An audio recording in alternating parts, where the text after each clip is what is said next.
La chose qui est la plus inquiétante, c'est en fait la déshydratation climatique, puisqu'en fait, chaque fois qu'on augmente de 1 degré, il va nous falloir 7% d'eau en plus. Clairement, on a une agriculture qui est plutôt refroidissante et une autre qui nous entraîne dans le réchauffement. En moyenne, sur 5 ans, on a quand même 20% de photosynthèse en moins. Donc peut-être ce 20% de photosynthèse en moins, eh ben, c'est 20% de capacité en moins à refroidir les températures au sol. Tout ça parce qu'on n'a pas de couverture permanente des sols, on n'a pas de haies et on n'a pas d'infiltration. L'idée, c'est de planter des arbres, faire une agroforesterie d'urgence. Donc, quand on plante des arbres, on fait des trous. Et si on a la semelle de labour, comme on a vu tout à l'heure, eh ben, déjà, au moins, à un endroit, on a un trou. On peut avoir l'eau qui rentre qui peut passer dessous. Oh bah super, bah bonjour à tout le monde. Sixième webinaire du Centre national d'agroécologie. Cette fois, on change de sujet. On reste toujours près du sol, mais on monte un peu plus haut, un rang plus haut. On va parler de climat. Et c'est Cédric Cabrol qui va nous parler du climat. Comme d'habitude, avant toute chose, je vais vous présenter le Centre national d'agroécologie pour lequel je travaille. Donc moi, c'est Martin, je travaille à mi-temps au Centre national d'agroécologie. Centre national d'agroécologie qui organise cette visio. Donc, voici le site web. Magnifique, n'est-ce pas? On est une association. Si vous avez des projets intéressants, si vous avez du savoir à partager, contactez-nous. Du savoir à partager, on se chargera de le rediffuser en vidéo sur Vers de Terre Production, en texte via des articles sur Triple Performance, qui est le Wikipédia de l'agroécologie en accès libre et gratuit. Et aussi, on fait de l'expérimentation et de la recherche. Donc, si vous avez des sujets que vous voulez travailler, mais vous n'avez pas le financement, venez vers nous, prenez le formulaire contact ici, écrivez-nous un petit mail, on vous répondra et on verra comment on pourra déposer un appel à projet ensemble et comment financer, vous aider à financer les recherches qui vous intéressent. Mais le sujet principal aujourd'hui, c'est quand même ton travail, Cédric. Alors, je te laisse la parole, je te laisse te présenter et dérouler ton sujet.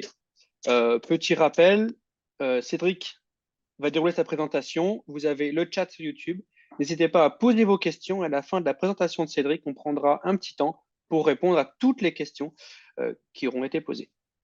Cédric, eh ben, c'est à toi. Ok, merci Martin, merci à vous d'être venu. Donc, moi, je suis issu du monde agricole et comme je dis souvent, je n'avais pas la patience de traire les vaches, donc je suis parti dans le monde de la chimie. J'ai travaillé 22 ans en recherche et j'ai aussi une plateforme d'expérimentation privée en recherche en agroécologie.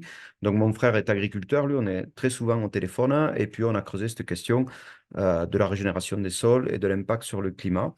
Donc, je vais vous montrer ça. Donc, j'ai travaillé 2 ans sur ces questions et aujourd'hui, on arrive à une vision assez nette. Donc, aujourd'hui, on va essayer de voir comment agir sur le climat en tant qu'agriculteur. Donc, la première chose qu'on va regarder, c'est les constants. Donc, la chose qui est la plus inquiétante, c'est en fait la déshydratation climatique, puisqu'en fait, chaque fois qu'on augmente de 1 degré, il va nous falloir 7% d'eau en plus. Et ça, on va voir que ça peut avoir des conséquences. Et si on regarde sur les aspects, l'ordre de grandeur très rapidement sur le réchauffement climatique, donc ça, c'est ce que nous donne le rapport du GIEC. Donc là-dedans, vous voyez que c'est découpé en différents paramètres. Donc il y a notamment les gaz à effet de serre. Donc, pour ce qui est du CO2 et de l'AGI, de l'Annual Green Gas Index, donc c'est la somme des gaz à effet de serre, vous l'avez ici. Ça représente à peu près 3,5 watts au mètre carré de perturbation. Et au niveau mondial, on a une perturbation qui est de l'ordre de 7 watts au mètre carré. Donc, vous voyez que les gaz à effet de serre ont une part assez importante. Mais si on regarde pour la France, donc voilà le graphique, si on regarde les choses, en fait, on voit qu'en France, ben, on réchauffe beaucoup, beaucoup plus qu'au niveau mondial et on atteint un déséquilibre de l'ordre de 15 watts au mètre carré. Et si on regarde un petit peu les choses, on voit qu'on avait une période où tout allait bien jusqu'en 1985-1990 à peu près, et ensuite ça a commencé à déraper. Et si là, on cale les gaz à effet de serre comme l'évolution calée par rapport aux températures, vous voyez on retrouve à peu près les choses qu'on avait là. C'est-à-dire il y a une grande part du réchauffement qui est liée à autre chose que les gaz à effet de serre chez nous. Et surtout, ce qui est assez inquiétant, c'est qu'on a une dynamique qui est vraiment très verticale et qui est malheureusement pas incompatible avec une exponentielle et qui semble dépasser de très très loin ce que peut prévoir le GIEC, puisque là, vous avez le cône de projection en rouge, c'est le pire scénario du GIEC. Donc là, ça semble dire, la tendance est assez stable depuis 8 ans, que on serait au plus 4, enfin ce qu'on nous prévoyait pour 2060, on y serait dans 2 3 ans. Donc statistiquement, ça veut dire qu'on peut y être d'un moment à l'autre. Voilà pour les constats. Au niveau de la... Maintenant, on va regarder un petit peu les mécanismes et la dynamique du climat. Donc, le premier mécanisme à avoir à l'esprit, c'est comment est-ce qu'on refroidit le climat. C'est cette fameuse médiation climatique dont on parle pour les villes. Donc ça, vous avez dû voir des images où les gens mesurent les températures en fonction des surfaces, si c'est végétalisé ou pas. Et là, ce sont des images qu'on peut avoir de tout l'environnement obtenu avec un satellite.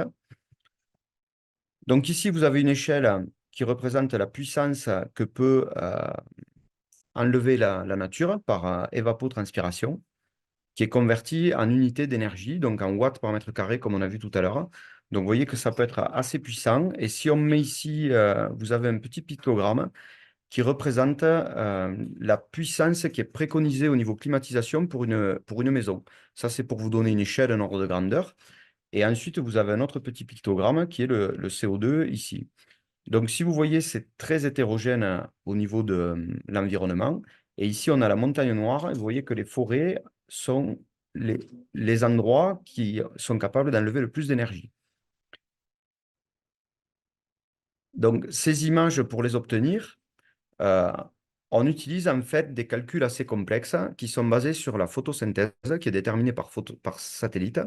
Donc là, vous avez une image qui montre la photosynthèse moyenne sur la région du sud de la France, euh, mois par mois. Et derrière, les climatologues ont fait pousser des plantes dans des pots et ils ont pu peser la quantité d'eau qu'évaporent les plantes en fonction de la photosynthèse qu'elles effectuent. Et c'est comme ça qu'on peut faire ces calculs pour savoir combien les plantes évapotranspirent. Donc, vous voyez qu'il y a une bonne corrélation, puisqu'ici, on a une zone où il y a un peu plus de vert, là, qui correspond à une zone, en fait, où mon frère a la ferme. Il est à peu près par là. Moi, j'habite à peu près ici. Et vous voyez que donc, si on reprend par rapport à l'échelle, quand on habite dans cette zone, ben, on n'a pas forcément besoin de clim pour tempérer la maison. A priori, la nature le fait. Donc ça, c'est une image instantanée qui a été prise un certain jour de l'année, qui est la journée 170 de l'année 2022. Alors, je ne sais plus le jour exact, mais en gros, c'était en juin. Donc, maintenant, je vous laisse regarder un petit peu une vue de la photosynthèse au niveau national et de regarder un peu votre secteur. Bon, ce qu'on voit, c'est que bon, on voit bien le pourtour méditerranéen, mais toute la zone là, où le réchauffement climatique se cantonne, on voit que la photosynthèse ne marche pas très bien. Et pour avoir l'échelle, alors je suis désolé, j'ai pas su la mettre, mais en gros, quand c'est blanc, c'est que c'est l'hiver et que la photosynthèse est à l'arrêt. Et on voit assez bien les forêts qui sont présentes sur le territoire, notamment ici, ou un petit peu partout, en fait, qui restent bien foncées en été. Donc maintenant, quel intérêt on peut avoir à refroidir le territoire? Là, je vais vous montrer une petite maquette qui est constituée de radiateurs que vous voyez ici en bas. Un côté va refroidir, c'est le côté qui est bleu, et l'autre va chauffer avec des petits modules Peltier, et vous allez voir l'impact que ça peut avoir sur un flux de vapeur d'eau qui pourrait symboliser les nuages. Donc la vidéo est assez rapide, ça dure 1 minute. Ce qu'on peut voir, c'est que quand le montage est au repos, on a des flux qui s'écoulent à travers les radiateurs. Ça pourrait être l'eau qui rentre dans le sol avec les précipitations. Et vous voyez que dès qu'on commence à chauffer, là, on est à peu près à 20 et 40 degrés, ben, on va affecter l'anuagement pour, je crois qu'au maximum, j'avais chauffé jusqu'à 50 degrés, pour au final ne plus avoir d'eau qui peut arriver à rentrer dans le sol. Donc ça, c'est important de, voilà, refroidir les sols pour continuer à avoir des bons nuages et des bonnes précipitations. Visualiser l'impact. Voilà. Donc, ce que je voulais vous montrer aussi, c'est que en fonction de la quantité d'eau qu'on a dans le sol, vous avez vu, le nuage s'élève. Et quand il va bouger dans l'atmosphère, ça va aussi avoir un impact sur ces fameux watts au mètre carré. Donc, un nuage qui est près du sol, on va voir une image là réelle. Un nuage qui est près du sol, en gros, il enlève 150 watts au mètre carré. Par contre, qu'il est en haute altitude, comme les Cirrus, qui sont les nuages tout fins, eux, ils vont rajouter 100 watts au mètre carré. Donc, les nuages près du sol, c'est les nuages gris. Ils sont gris parce qu'ils réfléchissent la lumière comme des miroirs. C'est pour ça qu'il fait plus frais. Donc, si on regarde l'image qui est prise toujours, vous avez la montagne noire ici et le piémont pyrénéen. Et si on fait un petit zoom, donc en vert, vous avez la végétation. En rouge, rouge au marron, c'est les champs nus. Et vous avez ici en bleu les nuages qui refroidissent, donc qui sont les nuages gris un peu moutons. Et les nuages qui réchauffent, c'est les nuages fins et allongés qu'on a en haute altitude. Donc voilà un peu ce qu'on peut voir. Et pour faire les nuages qui refroidissent, ça demande énormément d'eau. Et en fait, il faut avoir beaucoup d'eau dans le sol et envoyer beaucoup d'eau dans l'atmosphère pour former ces nuages. Et quand on a peu d'eau, il existe un gradient thermique dans l'atmosphère, c'est-à-dire que plus on augmente, qu'on monte dans l'atmosphère, vous le savez, quand on monte à la montagne, plus on monte, plus il fait frais. Et bien petit à petit, on va atteindre euh, une température assez froide pour condenser le peu d'eau qu'on a et former le nuage. Donc, quand on n'a pas trop d'eau dans les sols, on va faire des nuages qui réchauffent le climat. Et à contrario, quand on a beaucoup d'eau, on va faire des nuages qui le refroidissent. Mais maintenant, ce qu'il faut voir, c'est que le climat est dynamique. C'est-à-dire que on a beau avoir la quantité d'eau dans le sol, pour la même quantité d'eau, on pourra avoir des résultats différents. Et ça va dépendre de la vitesse à laquelle on injecte l'eau dans l'atmosphère.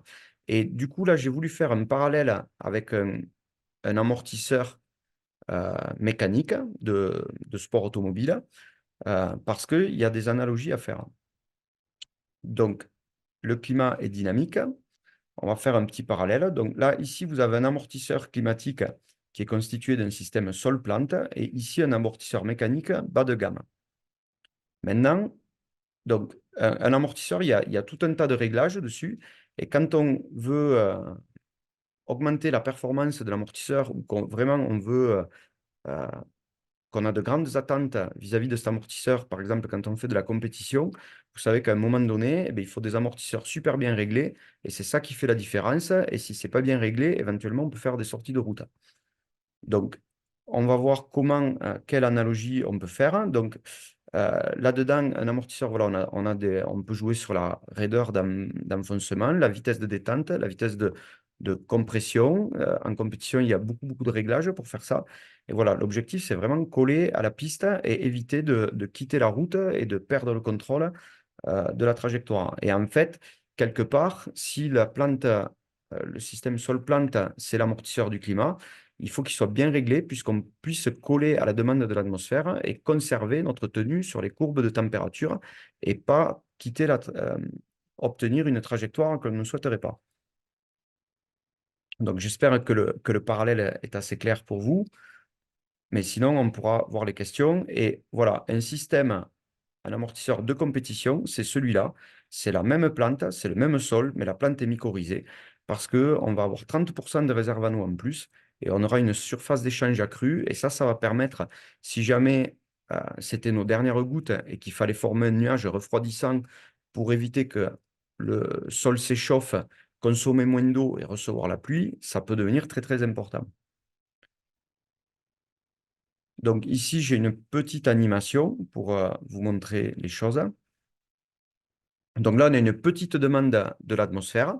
Donc, quel que soit l'amortisseur, qu'il ait une bonne détente ou pas, on obtient un nuage gris, pas de problème. Par contre, si on a une sollicitation plus importante, si on a un amortisseur qui n'a pas une bonne détente ou des plantes qui n'ont pas la capacité de recruter très vite l'eau et de l'envoyer massivement dans l'atmosphère, et bien, petit à petit, l'eau, vous savez, c'est un gaz à effet de serre. Donc, elle va être employée avec un caractère réchauffant pour au final faire un nuage qui est en plus réchauffant. Et tout le temps où on n'arrive pas à former ce nuage immédiatement au plus près du sol, euh, petit à petit, on va utiliser l'eau avec un caractère réchauffant et ça va nous demander toujours de l'eau. Et au final, on va se faire rincer. Et c'est un peu ce qui se passe, je pense, avec les dômes de chaleur, où finalement, on se retrouve à sec. Et il n'y a que comme ça qu'on s'en sort, parce qu'au bout d'un moment, on n'en voit plus d'eau. Donc, au final, la végétation aussi peut changer de couleur et ça s'arrête. Mais quelque part, ce que je veux vous montrer, c'est que ça peut se jouer à pas grand-chose entre un bon scénario où il repleut et un scénario où il pleut pas. Et maintenant, dans les dynamiques, il y a des choses qui peuvent être, il y a des effets qui peuvent être très notables. Et je vous montre cette vidéo. Là, on est vraiment sur des phénomènes dynamiques. Vous savez que les militaires, on leur interdit de marcher sur les ponts. Pourtant, il n'y a pas la masse pour casser le pont. Mais en fonction de la dynamique qu'on installe, on peut avoir des phénomènes de résonance et on peut amplifier les impacts. Donc là, le pont, au final, celui-là, il est tombé. Je crois qu'on le voit un peu à la fin de la vidéo. Voilà. Donc ça, on y reviendra à la fin. Je vous montrerai dans les solutions qu'on pourrait mettre en œuvre. Euh, ça pourra vous expliquer pourquoi j'imagine certaines solutions. Donc maintenant, on va parler d'occupation des sols et de climat. Voir comment, donc vous avez vu que la plante a un rôle important pour faire du froid, pour fabriquer les nuages et obtenir les bons nuages. Et dans la façon dont on change les plantes aussi, voilà, on peut avoir des impacts dynamiques d'une année sur l'autre. Et on va regarder ça un petit peu en détail. Je vous propose de regarder deux types d'agriculture différents à quelques kilomètres d'écart. Donc, on est à peu près sur les mêmes surfaces. On est dans le nord de la France. C'est quelque chose que j'avais fait avec un certain Konrad Schreiber qui m'avait dit, là, on a un gars, il n'est pas mauvais. Et du coup, on avait regardé quelques autres parcelles qui n'étaient pas très loin et qui étaient à peu près de la même surface. Et qu'est-ce qu'on a regardé? En fait, on a regardé cet indice de photosynthèse que vous avez vu tout à l'heure en animation, qui était voilà, plus sévère, plus il y a de photosynthèse. Euh, on a regardé ça dans le temps, on a tracé des graphiques. Euh, donc, voilà pour le gars qui est pas trop mauvais avec sa photosynthèse. Effectivement, dans le temps, il augmente, il en fait de plus en plus. Et en fait, lui, il fait de la prairie et du bocage et de l'élevage. C'est le GAEC, la Bunou de riz. Et maintenant, si on regarde la ferme les surfaces à côté, ben là, c'est de l'agriculture conventionnelle. Et vous voyez qu'à l'inverse, eh ben, on a des minima de photosynthèse qui sont de plus en plus bas. Et quelque part, c'est en train de déraper sérieusement. Et en moyenne, sur 5 ans, on a quand même 20% de photosynthèse en moins. Donc peut-être ce 20% de photosynthèse en moins, eh ben, c'est 20% de capacité en moins à refroidir les températures au sol, 20% en moins de capacité à faire les nuages. Et vous avez vu que faire des bons nuages, ça se joue à pas grand-chose éventuellement. Donc tout ça parce qu'on n'a pas de couverture permanente des sols, on n'a pas de haies et on n'a pas d'infiltration. Ça, c'est la différence qu'il y a entre quelque chose. Les prairies sont très très bien pour l'infiltration. Il y a aussi pas mal de haies et il y a souvent voilà, des plantes pérennes qui sont en permanence et on ne les change pas. Et par rapport à l'effet dynamique, vous voyez que tous les ans, avec l'agriculture conventionnelle, on réintroduit les plantes.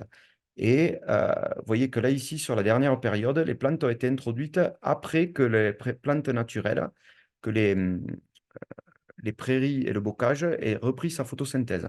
Donc, quelque part, peut-être on peut aller amplifier, créer des ondes de choc et obtenir ces effets de résonance qui peuvent nous amener à quitter les trajectoires aujourd'hui.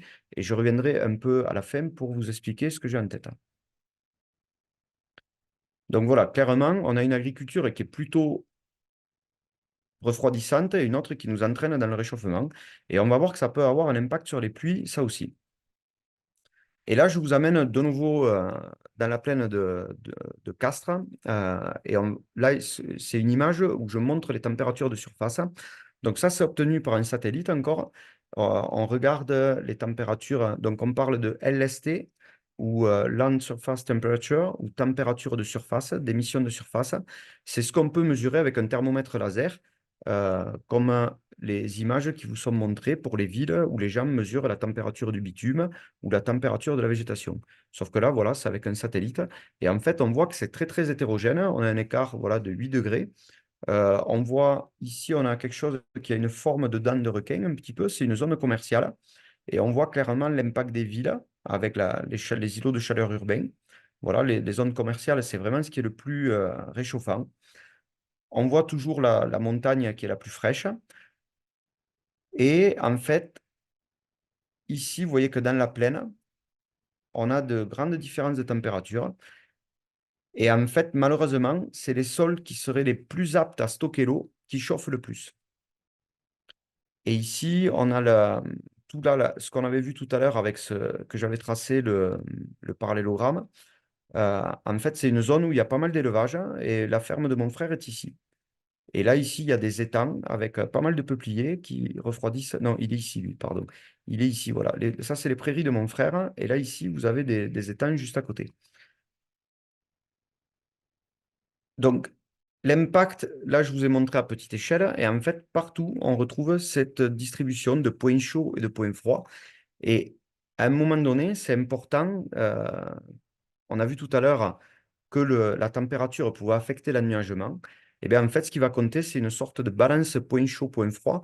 Quand on va avoir trop de points chauds, on va avoir un impact trop important sur les nuages. On va pouvoir abîmer la couche de nuages ou affecter la pluviométrie parce qu'on va repousser les nuages et on va envoyer les pluies plus loin. Et maintenant, je vous amène en Bretagne, toujours avec cette image de température au sol. Donc, c'est ici en haut à gauche. Donc là, on retrouve les mêmes températures de surface à l'échelle de la Bretagne. Donc ici, on retrouve Rennes, que vous voyez là sur la carte. C'est une autre façon de représenter les points chauds, un peu comme des flammes. Donc vous voyez qu'on a la ville de Rennes qui est vraiment un point chaud, mais on retrouve des points chauds un peu partout en Bretagne et pas forcément au niveau des villes. Et en fait, si je me suis rendu en Bretagne, c'est que en faisant des recherches sur les précipitations, en observant les lames d'éco-radar, j'ai vu qu'il y avait un endroit en Bretagne où il manquait de la pluie. Alors, au début, les éco-radars me disaient qu'il y avait 200 millimètres de pluie, et à côté 450 millimètres. Donc, vraiment, j'étais choqué parce qu'on était au mois de novembre et je trouvais que ça faisait vraiment pas beaucoup. Et en fait, bon, plus tard, j'ai creusé la question, j'ai vu qu'il y avait une petite écart, un facteur 2 par rapport au pluviomètre, mais l'ordre de grandeur est conservé et on va le voir juste après. Et maintenant, bon, il y a pas mal d'images dans tout ça, mais ici aussi, je vous ai mis des images de végétation. Donc là, ici, on a les forêts.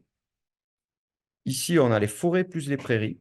Et on voit bien qu'en fait, quand il n'y a pas de forêt de prairies, c'est bien là où on a les points chauds. Et que ces points chauds, ils sont là où on n'a pas la pluie. Et alors ici, bon, il y a d'autres images où j'avais un peu illustré l'impact des pratiques agronomiques euh, qu'elles pourraient avoir. Et aussi, j'avais mis ici un champignon atomique, puisqu'en fait, le problème de la déshydratation climatique, c'est que tous nos puits de carbone pourraient devenir des fontaines de CO2. Et vraiment, je pense qu'il faut se focaliser sur cette problématique au niveau des pluies et de rétroaction des pluies, puisque si je vous montre ce qui se passe à quelques kilomètres d'écart, donc euh, j'ai pu aller consulter Météo Bretagne, qui m'a ouvert les bases de données des stations météo. Et j'ai pu comparer donc Pontivy et Saint-Gonorry, qui sont vraiment tout proches, à Kermascleden et Meslan, qui sont vraiment juste à côté. Il y a 15 kilomètres d'écart. Et en fait, si on regarde les stations qui sont à la même altitude, à 15 kilomètres d'écart, donc Meslan et Kermascleden avaient à peu près 800 millimètres de pluie au moment où j'ai fait mes analyses, alors que Pontivy-Sainte-Gonnery n'était qu'à 400 millimètres. Et ça, en fait, c'est tout le temps. En moyenne, il n'y a que 50% de pluie à Pontivy. Et si on regarde la dynamique au niveau de quelques années, je vous ai dit que chaque fois qu'on augmentait de 1 degré, il fallait 7% d'eau en plus. C'est aussi que l'atmosphère peut contenir 7% d'eau en plus. On voit que le couple de stations qui a plus de précipitations reçoit de plus en plus de pluie, alors que les pluies s'effondrent juste à côté à 15 kilomètres. Et en fait, quelque part, on peut supposer qu'il y a un transfert de précipitations et que les pluies aillent plus facilement là où elles sont attractives que là où elles auraient tendance à repousser les nuages. Et maintenant, je vais vous montrer voilà, que l'impact peut être vraiment à large échelle. Euh, on a vu au début que la région de Perpignan était avec des nappes sèches et que toute cette zone du sud du Massif central avait des nappes aussi pas trop importante. Et voyez ce qui se passe si on regarde les nuages. Ça, c'était le 5 février. Eh bien, on voit qu'il y a pas mal de nuages partout en fait où les sols sont humides, où les nappes sont pleines et que les endroits où ça chauffe, eh bien, on n'a pas de nuages.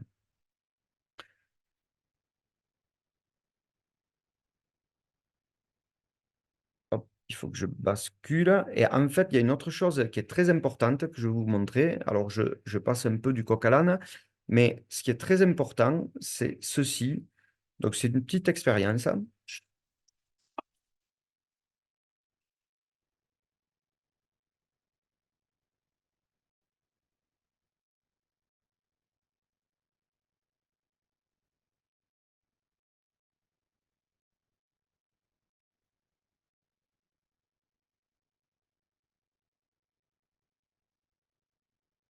Donc, en fait, ce que montre cette vidéo, c'est que quand on condense de la vapeur d'eau, ça ne représente 1 litre de vapeur d'eau ne va représenter que 1 millilitre. Donc, on va avoir un effet où on va pouvoir aplatir la bouteille et générer quelque part du vide ou de la dépression. Et à l'inverse, si je remettais cette bouteille dans une cocotte minute, elle regonflerait.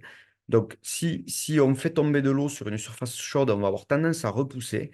Et à l'inverse, si on est capable de condenser de l'eau, donc par exemple, euh, obtenir de la rosée, on va pouvoir faire du vide et attirer la pluie à soi. Donc, c'est pas étonnant que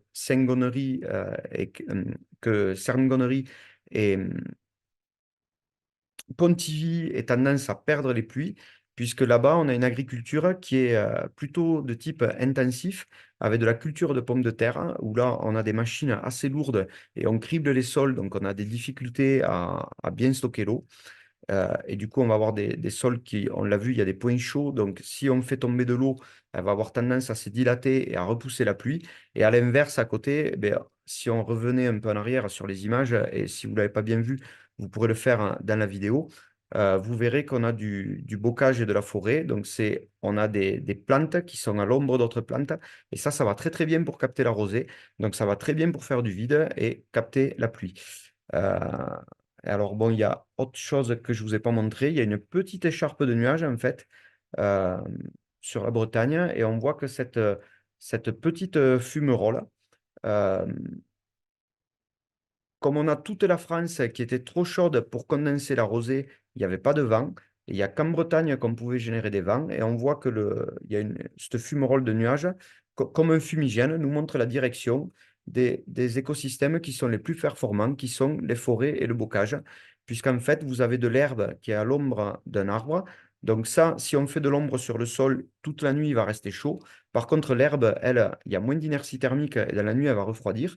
Et en plus, on n'est pas à l'abri que les plantes elles aient inventé des petits trucs pour améliorer la captation de rosée. Et du coup, ça génère des petits vents qui vont aspirer l'eau depuis la mer jusque sur cette zone-là. Et du coup, ça évite, quand on a toujours un peu d'eau, ben, de tomber en panne. On peut continuer à refroidir, donc capter l'eau un peu plus longtemps, etc. C'est ce qui peut expliquer qu'il y ait des différences. Maintenant, ces choses-là, ça peut devenir beaucoup plus grave, puisqu'à Perpignan, voilà ce qui se passe. Donc, les nappes sont sèches. Et là, en ce moment, la nuit, vous voyez, ils tournent, ils sont à 18 degrés. Ça, c'était pour les journées entre le 4 et 5 février. Donc, on est vraiment au mois de février. Ils montent à 27 l'après-midi. Alors que nous, à côté, dans le Tarn, là, on est entre 4 et 7 degrés. Parce qu'on l'a vu tout à l'heure, on a notre couche de nuages qui nous met à l'abri. Et la mer, le problème, c'est qu'elle est à 14 degrés. Donc, quand on a les sols qui sont au minimum à 18 degrés, bon, on ne peut pas condenser la rosée, on ne peut pas faire de dépression. Et c'est peut-être pour ça qu'il pleut, que la météo dit tout le temps à Perpignan, il va pleuvoir, mais en fait, il pleut jamais. Parce que peut-être, voilà, l'eau, c'est sûr, elle contribue à générer de la dépression, mais peut-être c'est des phénomènes qui sont assez prépondérants. Donc, du coup, il faudrait vraiment éviter que cette désertification gagne le territoire. Parce que le problème, c'est que vous avez vu, il n'y a plus du tout de nuages autour de cette zone, donc ils sont déjà en train de consommer de l'eau.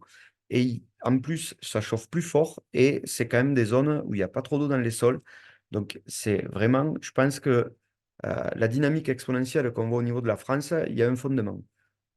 Et il faut vraiment faire des choses. Donc on va passer aux solutions. Donc la première des choses, assez simple pour pas manquer d'eau. Eh bien, c'est... Ah, mince. Alors, ouais, bon, je vais vous montrer que les plantes peuvent avoir un impact sur le climat. Excusez-moi, j'ai mal trié les slides. Donc, en fait, là, je vous amène aux États-Unis. C'est un truc qui va faire plaisir aux agriculteurs, éventuellement, parce que souvent, cette plante est sur la sellette. On va aller voir une zone, donc ça, c'est une publication qui nous montre ça. On va aller voir une zone où on plante du maïs, et on en plante tellement qu'on l'appelle la Corn Belt.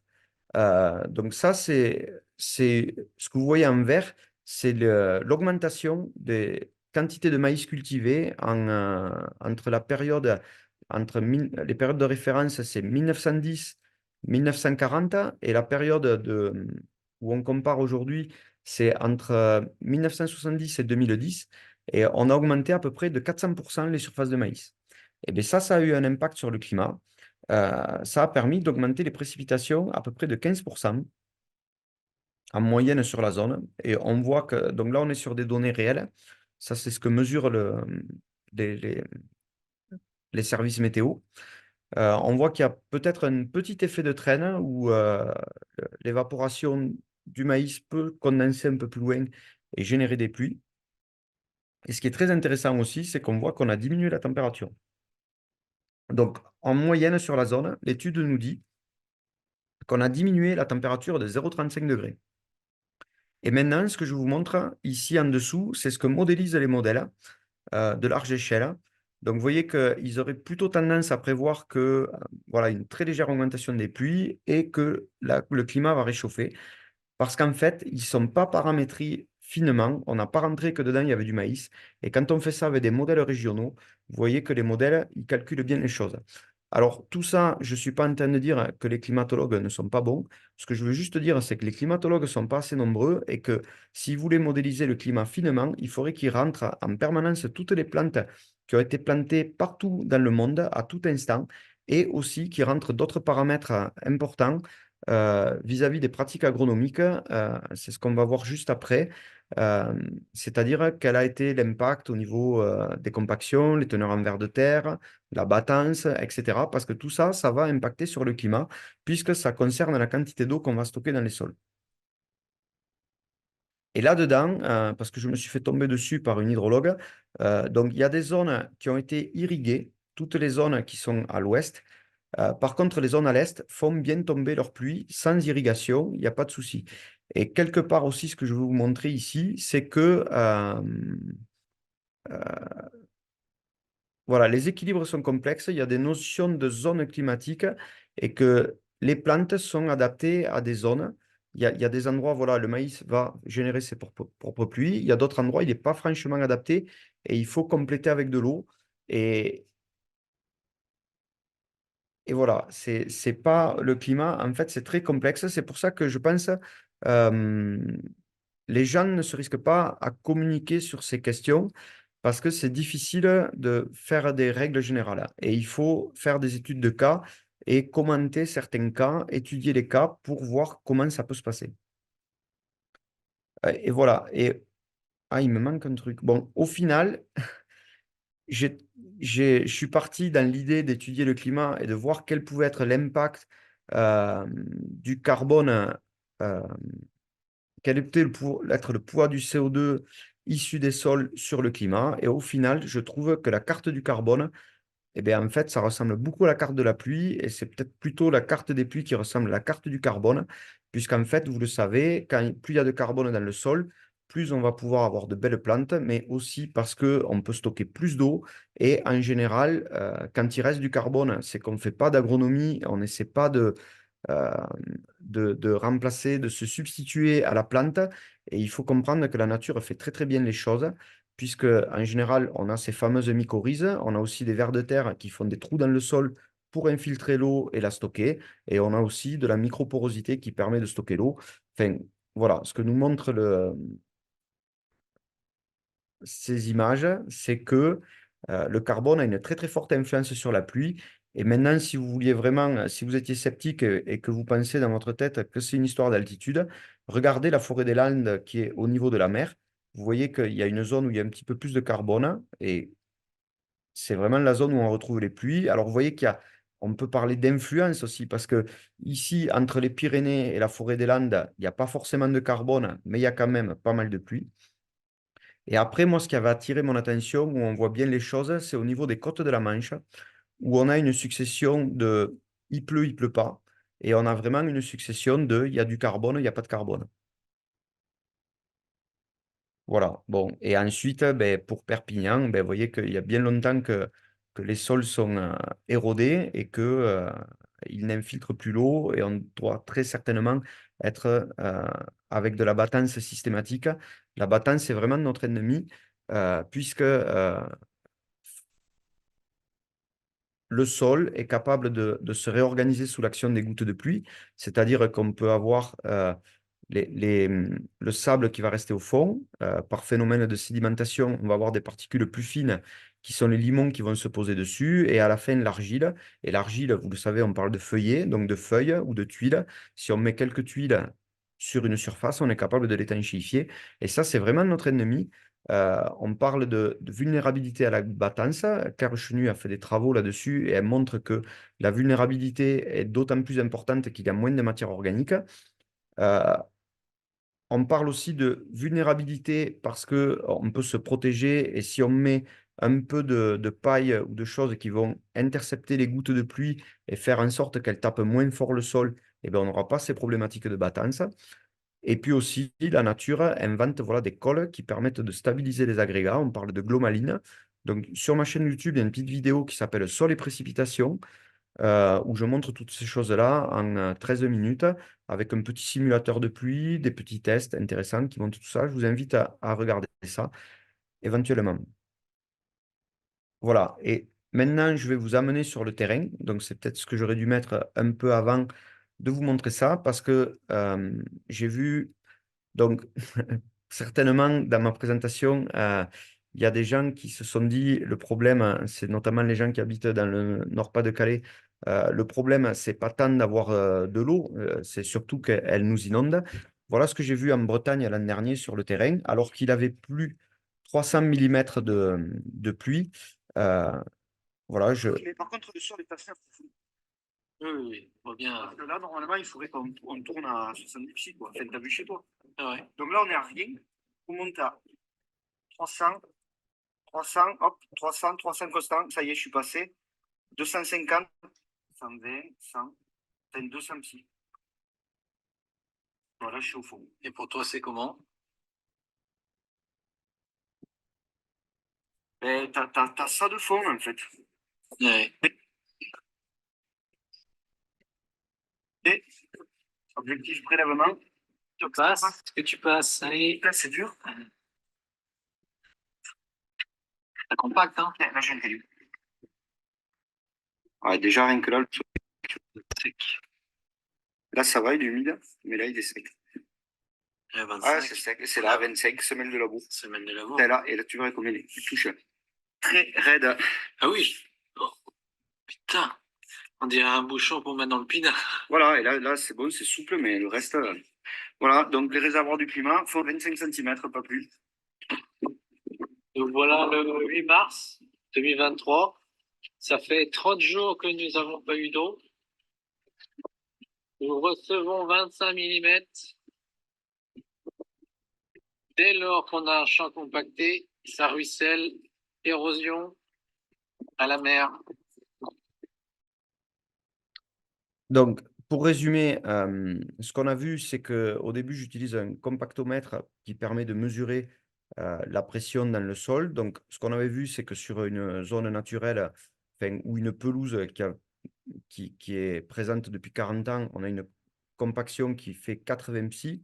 Donc, 15 psi font un bar à peu près. Donc, c'est une pression de l'ordre de euh, je n'arrive pas à le convertir là, mais voilà, normalement on doit trouver 80 psy. Et là, sur le terrain, moi, ce que j'avais vu chez nous, c'est qu'on montait à 200 psy quand on est sur les passages d'entrée de champ. Là, on est à 300 psy. Donc 300 psy, c'est grave, l'eau ne rentre plus dans le sol. Donc là, c'est dommage. Il y avait eu 300 millimètres avant, ben, le sol il est sec dessous. Euh, et derrière, une semaine après, il pleut 15 mm, ben, comme c'est déjà plein au-dessus, ben, ça déborde. Donc le problème, il est peut-être là. C'est peut-être qu'on a pas mal de compaction. Donc il faut savoir que le poids des engins aujourd'hui fait du dégât, y compris dans le sec, et qu'on a des profondeurs d'impact qui vont être aussi importantes que ce que peut faire un cheval en surface. Et tout le monde sait dans le monde agricole qu'un cheval, ça tasse les sols. Et bien, on a les mêmes choses jusqu'à 80-70 cm de profondeur à peu près. Donc, il faut vraiment faire ces diagnostics et voir où on en est. Utiliser un compactomètre, c'est très important. J'ai vu chez un gars qui fait voilà, travail de sol avec un gros tracteur et des compacteurs. Et bien, on trouve que le sol, il est moins compact à partir de 80 cm qu'au-dessus.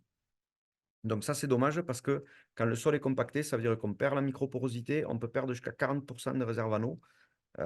Et alors, quand on a une semelle de labour, eh bien, les plantes, voilà, on va explorer 25 cm, alors que là, ici, c'est dommage, il y a 1,20 m de sol. Donc après, si on a des notions de sécheresse éclair, c'est peut-être aussi pour ça. Et maintenant, je vais vous montrer un sol qui infiltre correctement. Voilà un sol vivant, sec mais vivant.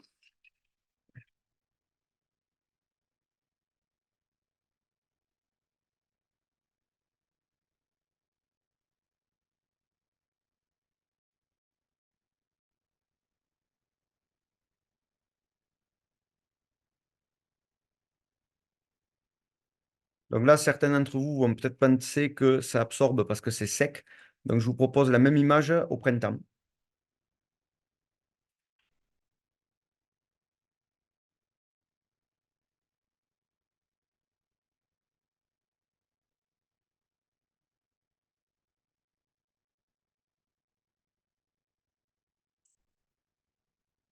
Voilà, donc là, c'est sur des sols régénérés avec des pâturages régénératifs et on a pas mal de vers de terre.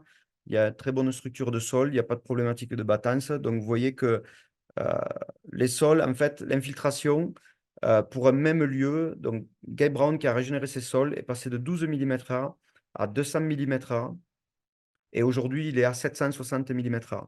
Donc, s'il y a des climatologues dans la salle, ils vont penser que je suis fou, puisque c'est les valeurs que même les typhons n'atteignent pas. Donc là, on est sur des mesures agronomiques avec des tubes de l'ordre de 200 mm à peu près. Euh, mais toujours est-il qu'on peut supposer que si le sol est vide et que voilà, on prend un quart des précipitations annuelles en un quart d'heure, un sol sec mais bien constitué peut absorber ces quantités-là et qu'il n'y a pas de raison qu'il y ait de ruissellement. Et maintenant, si on revient, je vous ai montré ces images de pont et de dynamique. En fait, le problème qu'on pourrait avoir, c'est que comme on a à un moment donné, on laisse chauffer le territoire, euh, notamment à partir du mois de juin, mais quelquefois aussi en hiver, puisque l'an dernier, on avait perdu les pluies euh, au mois de février. Il n'avait pas plu pendant 30 jours. Et c'est là qu'on avait fait C'était cette période après laquelle j'avais fait le diagnostic du côté de la Bretagne. Les sols chauffent, du coup, il n'y a pas de pluie. Et en fait, ce qu'il faut comprendre, c'est que si on ne désature pas l'atmosphère, on ne va pas permettre à l'océan d'évaporer et du coup de se refroidir. Du coup, on a un océan qui chauffe. Et quand on perd la pluie en été, sur la période estivale, tant que le sol ne va pas être plus froid que la mer, on ne va pas pouvoir condenser cette eau. Et du coup, on va être obligé d'attendre. Heureusement, la mer refroidit moins vite que le continent. Du coup, petit à petit, on va avoir des zones où ça va commencer à refroidir. Donc, par exemple, le Nord-Pas-de-Calais, il y a pas mal de bocage, donc c'est une zone qui va bien refroidir. Et du coup, ça va pouvoir commencer à amorcer la pluie, former des nuages, refroidir plus vite, du coup, il va pleuvoir plus fort. Et comme en plus, comme on a vachement entendu que les pluies commencent en novembre ou en octobre, et bien du coup, le soleil diminue, donc très très vite le sol refroidir, très très vite il pleut, et en fait, on prend un an de pluie en un mois. Le drame là-dedans, c'est que on n'avait pas planté les plantes. Du coup, aujourd'hui, les blés doivent être comme des cure-dents dans les champs. Du coup, on a nos sols qui chauffent. Du coup, on risque de perdre la pluie de façon assez prématurée. Du coup, aussi sur la France, on a moins de prairies. Les prairies ont des croissances qui sont décalées par rapport au blé et au maïs. Donc, ça venait boucher un trou qui permet de conserver le cycle des pluies. Et du coup, si cette année, on perdait la pluie plus tôt, eh bien, on laisserait chauffer encore plus les océans. Du coup, la pluie viendrait plus tard et du coup, on créerait comme ça ces phénomènes de résonance et on pourrait aller toujours plus haut, avec toujours moins d'eau et toute l'eau qui tombe, par contre, tout en même temps. Voilà ce que j'ai en tête quand je vous parle de dynamique et pourquoi je voulais vous montrer ce pont. Et quelque part, je me dis que peut-être il faudrait faire une pause. Pour ce qui est de la présentation, j'ai bientôt fini. Il me reste quelques slides sur les solutions d'urgence. Donc, moi, je pense qu'en urgence, qui est facile et qui peut rapporter gros, c'est si vous avez des fossés, qu'il pleuve ou pas, on a toujours moyen, voilà, au lieu de laisser partir cette eau à la mer, moyen de faire un tout petit barrage qui va permettre d'infiltrer l'eau quand il n'y a pas beaucoup d'eau qui passe. Et si jamais un jour il y a beaucoup d'eau, ben, le petit tas de terre, il va s'en aller et il n'y aura pas de problème d'inondation. Sachant que en stockant l'eau, les petits niveaux, eh ben, vous rendez service aux gens qui habitent plus loin vers la zone où s'écoule le fossé. Ça leur évite de prendre toute l'eau d'un coup et qu'eux, ils soient inondés. Donc vraiment, l'idée d'aller curer les fossés, je pense que c'est une fausse bonne idée. Et ensuite, donc du coup, voilà, on va pouvoir infiltrer de l'eau, mais il y a d'autres façons de récupérer l'eau. On peut aller directement la chercher dans l'atmosphère. Et aussi, on peut améliorer la conductivité climatique et essayer de faire rentrer les pluies sur le territoire. Donc là, je vous montre un projet un peu ambitieux qui s'appelle l'autoroute de la pluie. Donc, cette idée, c'est de créer une infrastructure d'urgence l'objectif, c'est de mettre en sécurité le territoire et la biodiversité aussi. Donc, localement, améliorer la continuité hydraulique verticale, c'est-à-dire que l'idée, c'est de planter des arbres, faire une agroforesterie d'urgence. Donc, quand on plante des arbres, on fait des trous. Et si on a la semelle de labour, comme on a vu tout à l'heure, eh bien, déjà, au moins, à un endroit, on a un trou. On peut avoir l'eau qui rentre qui peut passer dessous. Euh, on va pouvoir aussi capter la rosée. Donc là derrière, vous avez une image, une feuille d'une plante qui capte la rosée. Je vous disais que les plantes peuvent avoir des stratégies pour capter la rosée. Ben voilà, enfin, je pense que vous avez déjà vu ça, mais certaines plantes sont plus douées que d'autres. Et aussi, voilà, faire de l'ombre, ça va limiter l'évaporation. Et alors, vous allez dire, ah, mais déjà, on n'a pas d'eau et on ne va pas en plus rajouter des arbres. Bon, il y a des arbres qui consomment beaucoup moins de l'eau que d'autres. Et ici, je vous montre un Polonia qui consomme 900 litres à l'année. C'est vraiment pas grand-chose. Et ça va permettre d'augmenter le volume des précipitations, puisque en faisant cette ombre, on va appeler la pluie sur le territoire euh, ou local, ou si on fait une infrastructure de grande échelle. Donc l'idée, si on manquait d'arbres, ça serait de les mettre là où on peut avoir un impact le plus important au niveau du territoire, c'est-à-dire relier la porte d'entrée du climat frais humide, c'est-à-dire le Pays Basque, au château d'eau de la France, donc le Massif central. Donc l'autoroute de la pluie, voilà le tracé en bas tel que j'ai pu l'imaginer au départ. Je pense que c'est vraiment, on a pas mal de fleuves qui prennent naissance dans le Massif central. Et là, on a vraiment qu'une petite zone de 70 km à traverser pour, espérons-le, pouvoir améliorer pas mal les flux. Et ensuite, quel intérêt vous pourriez avoir à faire ça? Donc avec cette agroforesterie d'urgence. Donc, nous, là, voilà un exemple. François d'Arjalos a planté des Polonias pour mettre dans la vigne. Voilà ce qu'il a obtenu en un an sans irrigation. Il a eu 3 mètres. Cette année, on essaie de mettre un objectif à 5 mètres sans irrigation. Alors ça, je ne sais pas, on verra. Euh, bon, il y a des petites astuces. Donc, on se base sur l'arbre qui est la plus forte vitesse de croissance, c'est le Polonia. Ce n'est pas pour stocker du CO2, c'est vraiment pour conserver le carbone qu'on a dans le sol. Euh, donc, c'est un arbre qui a de multiples vertus. Il fixe l'azote, très économe en eau. Donc, ça, je l'ai dit tout à l'heure. Euh, on peut avoir des synergies avec les cultures. Donc, les Dogons en Afrique observent 40% de rendement en plus avec 40 arbres à l'hectare. C'est compatible pour la mécanisation, puisque c'est le seul arbre au monde qui pousse tellement droit qu'il n'y a pas besoin de le serrer. Euh, donc là, ce qu'on imagine, ouais, c'est 40 arbres à l'hectare. Il peut pousser droit. Il peut ne pas sortir des branches sur les côtés. Et si jamais il n'a pas poussé assez haut, on peut le couper, le faire repousser et lui faire sortir les branches à la bonne hauteur pour passer dessous, même avec des moissonneuses.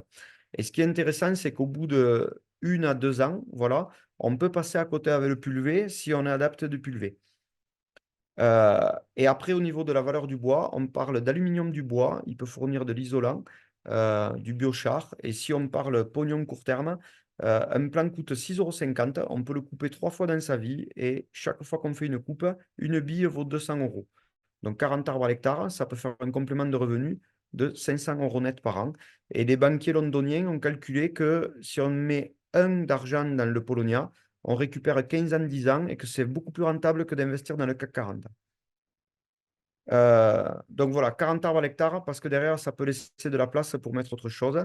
Et ce qui est important aussi avec cet arbre, c'est que très vite, on est flatté et on accepte de planter des arbres beaucoup plus petits, quitte des glands, des noix, etc. Et vous verrez qu'une fois qu'on a commencé à planter des arbres, on ne peut plus s'arrêter.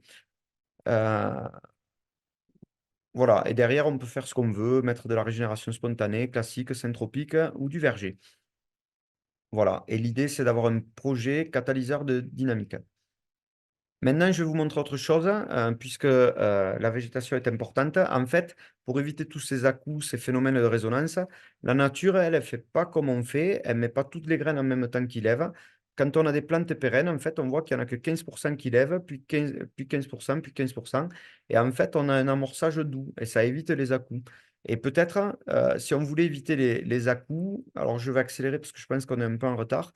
Là, je vous amène sur une expérimentation qui a été faite par Hubert Charpentier, qui a Oh, testé attends, des... c'est qu'on est bon, hein, te presse pas, on est dans les temps, il n'y a pas de souci, pas besoin d'accélérer. OK. Donc, ce que je vous montre, c'est l'observation d'une expérience qui a été faite par Hubert Charpentier, qui a étudié, qui a comparé du semi-direct sous couvert végétal permanent. Alors, au début, c'était rien que semi-direct avec couvert intercalaire. Et à la fin, c'était semi-direct avec couvert végétal permanent. Et au milieu de son expérimentation, donc il a fait ça pendant 20 ans.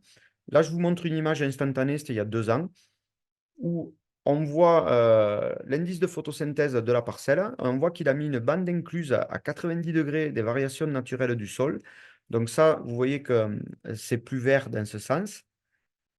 Et lui, il a mis sa bande dans ce sens. Donc ça, c'est intéressant parce que on voit que, en fait, partout, quand on fait du travail de la technique culturelle simplifiée, il y a moins de photosynthèse.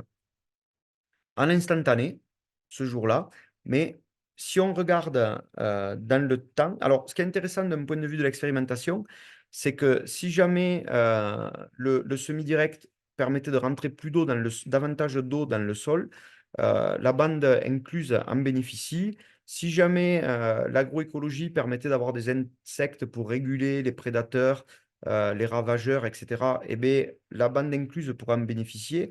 Donc, faire du TCS fait perdre tous les niveaux de photosynthèse qu'on pourrait constater. Et du coup, en fait, on a 20% de photosynthèse en plus à l'année, puisque là, on a une évolution sur 5 ans. Donc, en vert, c'est le semi-direct. En marron, c'est le TCS. Et voilà, et en rouge, c'est la courbe des pourcents. Et on voit voilà, qu'en moyenne, en gros, on a 20% en plus tout le temps. Euh, Voilà. Et après, j'avais fait. Donc, du coup, la question qui vient derrière, c'est est-ce qu'on ne peut pas avoir les 20% d'évapotranspiration en plus? En tout cas, on aura des températures plus fraîches. Et au lieu d'amorcer la pluie très tard en novembre, ou au lieu de perdre, d'avoir les sols qui sont plus chauds que tout le monde au mois de juin, eh bien, on peut rester plus frais et on peut capter la pluie, puisque les voisins vont avoir tendance à repousser la pluie. Nous, si on a une grosse ferme où on a mis tout en couvert végétal frais, on peut capter l'eau. Alors, ça, on s'y amuse avec mon frère. Au mois de mai, on voit que quand on est sur la trace des orages, eh bien, on prend 30 à 40% de pluie en plus. Donc, ça, c'est toujours intéressant de récupérer les dernières pluies et de pouvoir les stocker pour faire face à la sécheresse qui arrive. Euh, Ça, bon, ça marche bien, faut le regarder. Alors en hiver, il n'y a pas de différence parce que tout le monde est à la même température. En été, il n'y a pas de différence parce que tout le monde est à la même température, tout le monde est chaud. Mais sur la période transitoire, on peut capter un petit peu plus de pluie, même à petite échelle. Voilà. Et ce que j'avais vu avec les satellites, c'est que paradoxalement, on avait les sols qui étaient plus humides en TCS, alors que on fait un petit peu moins de photosynthèse. et ça en profondeur, etc. Et tout ça pour dire que, bon, aujourd'hui, ça a été remis en cause par les climatologues. Ils se sont aperçus qu'ils modélisaient le climat trop humide, puisqu'ils ont regardé avec des thermomètres où on met des bulles en coton dessus qui trempent dans l'eau. L'eau, quand elle évapore, elle refroidit le thermomètre. En comparant, c'est ce qu'on appelle un thermomètre à bulbe humide. En comparant avec un thermomètre normal, on peut savoir combien ça évapore.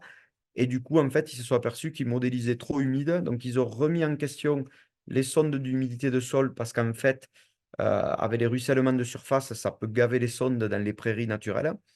Mais aussi, en fait, je pense qu'il faut remettre en cause les mesures satellitaires parce que quand on a vu comme en Bretagne, on va accumuler beaucoup d'eau en surface et ça, les satellites, ils n'ont pas été calibrés pour des sols où on a des nappes perchées et du coup, ça peut affecter les mesures d'humidité de sol.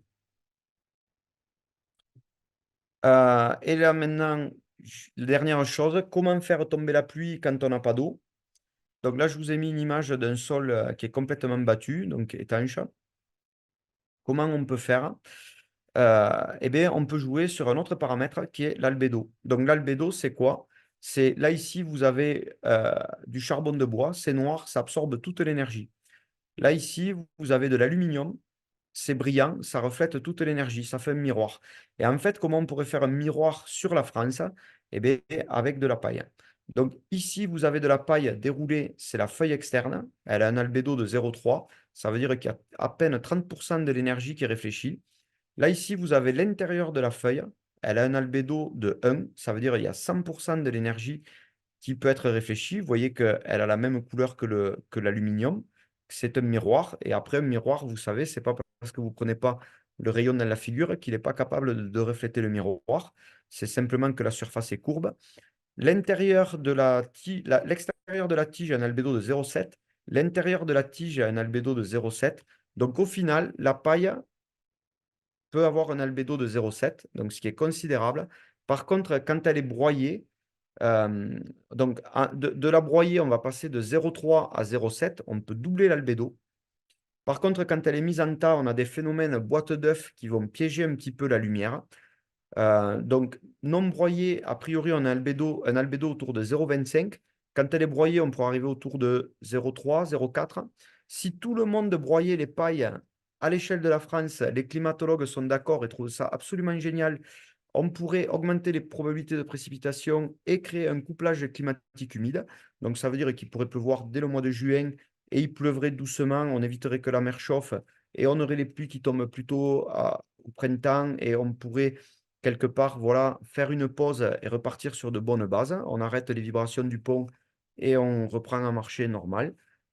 C'est ce que je vous propose. Moi, je pense que c'est le plus intéressant à faire. On pourra en discuter derrière dans les questions. Euh, En tout cas, voilà, peut-être il y a des zones où ça s'impose, peut-être la sagesse l'imposerait partout, plutôt que d'essayer de faire des choses qu'on ne maîtrise pas bien. Et sachant, je le répète, que l'eau est un gaz à effet de serre et que quand on ne fait pas les nuages gris, on a plutôt tendance à avoir un effet réchauffant. Voilà ici de la paille brute, de la paille broyée pour montrer la différence. Et maintenant, si vraiment, comme à Perpignan, c'est minéral, qu'on n'a pas la paille, qu'il n'y a rien, eh bien, il reste une solution. Euh, c'est de peindre en blanc avec un lait de chaux. Alors là, pareil, il y a la question, ouais, mais est-ce que normalement on doit porter la chaux ou pas? L'autre jour, j'ai visité un gars qui était vraiment triste, sa vigne mourait, il avait un sol calcaire, et je me disais, ben écoute, tu as tellement de calcaire dans ton sol que même si on peint en blanc, on n'aura rien rajouté, et c'est peut-être ce qu'il faudrait faire.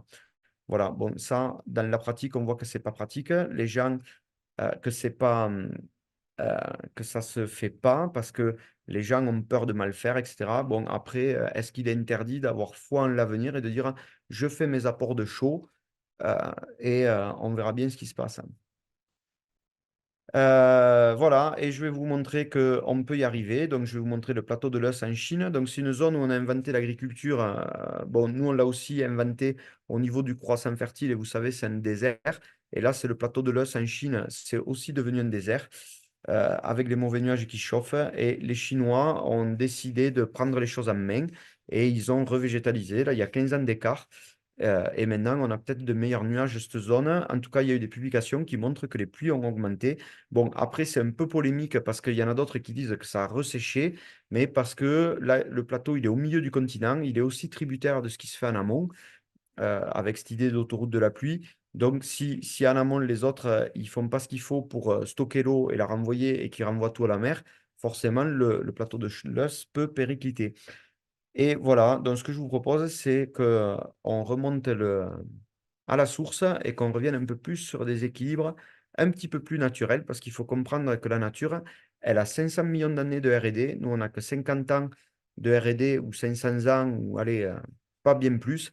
Et je pense que si vous regardez dans le détail, la nature est vraiment, arrive à obtenir des compromis vraiment phénoménaux et que je pense qu'on est un peu maladroit dans nos approches. Voilà, et si vous voulez regarder un peu plus dans le détail, vous pouvez regarder cette vidéo qui s'appelle Agroécoclimatologie. Alors plutôt le format 2h45. Donc là, il y a des chapitres par thématique. Vous pouvez regarder ces choses-là. Et j'ai une chaîne YouTube avec toute une série de petites vidéos où j'essaie maintenant de faire des formats un petit peu plus courts sur une question. Voilà, par exemple, les corrélations spatio-temporelles, précipitation, végétation ou l'impact des sols sur enfin, mis en regard des pluies, est-ce que ça rentre ou pas par rapport aux probabilités de précipitation, etc., etc., ou d'autres sujets encore. Oui, ou le sureffet de serre, parce que je ne vous ai pas dit, quand on laisse chauffer les sols, on augmente le rayonnement infrarouge, c'est comme ça qu'on mesure avec le thermomètre infrarouge, et ça, en fait, on va avoir l'effet de serre qui va être sollicité proportionnellement à la température du sol. Et là, vous verrez que l'impact ne peut être pas du tout négligeable. Et alors ça, c'est pas modélisé parce que ça supposerait de modéliser, de savoir si vous êtes passé avec le tracteur, si vous avez fait une semelle de labour, si vous avez tué la glomaline, si vous avez, etc., etc., si les villes, etc., etc., voir comment on a fait tout ça. Voilà, ça on y reviendra après. Allez, je rends la parole à Martin. Si, fais une petite démonstration. On dit planter des arbres, mais je vais te dire planter un arbre, c'est chiant et je vais me casser le dos.